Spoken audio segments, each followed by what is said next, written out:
আসসালামু আলাইকুম আমার দিনের বোনেরা, আমার দিনের ভাইরা ভালো আছেন তো? আলহামদুলিল্লাহ, আপনার বোনও ভালো আছে। আজকে আমি রান্না করছি, অনেক দিন পর বাসায় রান্না করছি ডিম দিয়ে আলু দিয়ে ভুনা। উপকরণে নিয়েছি হচ্ছে পেঁয়াজ, তারপরে হচ্ছে টমেটো, তারপরে হচ্ছে আদা রসুন জিরে, তারপরে লবণ হলুদ ঝালের গুঁড়ো ধনেপাতা। আমি প্রথমে পেঁয়াজ দেব। বিসমিল্লাহির রহমানির রহিম।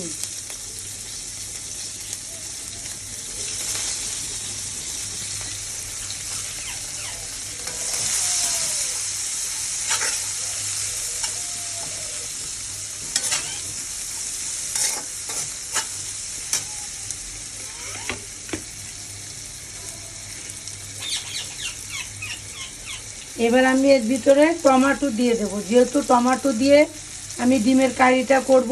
বিসমিল্লাহ।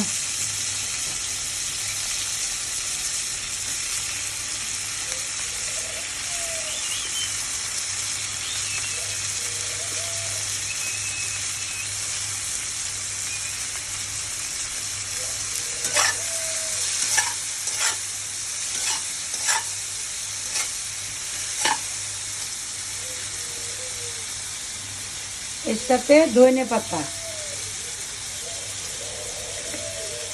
আর আমি মশলাও দিয়ে দেবো।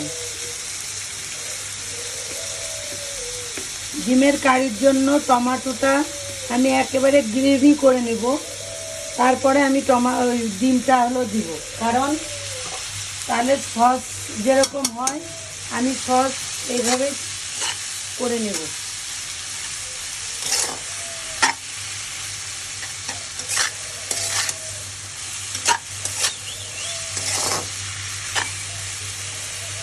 এবার এতে একটু আমি পানি দিয়ে দেবো।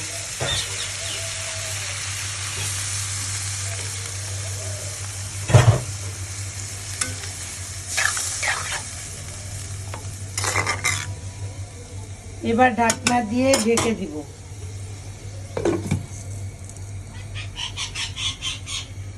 অনেক দিন পর আমি এসেছি রান্নাঘরে, যেহেতু আমাদের এখন আর টাকা পয়সা শেষ হয়ে গেছে, বাড়ির কাজ বন্ধ। এখন আমি আবার মন দিয়ে আমার হচ্ছে রান্নাটা আমি করব, এই রান্নার ভিডিওগুলো।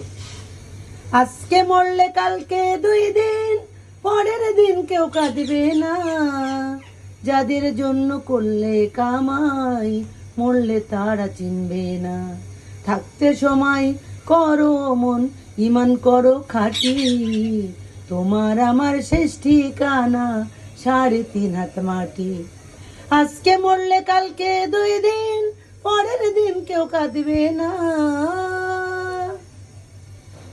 হ্যাঁ বন্ধুরা, আজকে মরলে কালকে 2 দিন, পরের দিন কেউ কাঁদবে না।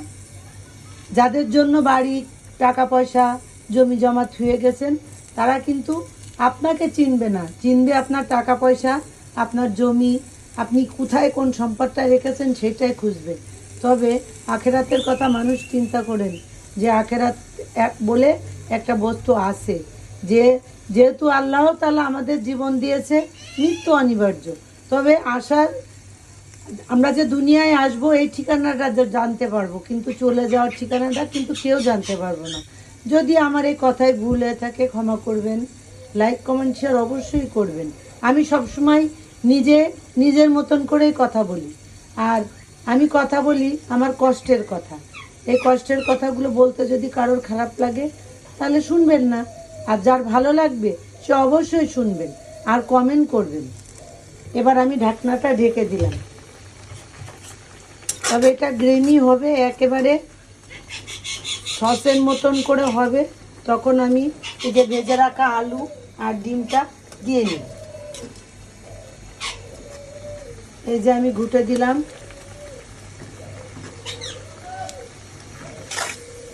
আমার তরকারিটা ফুটে গেছে।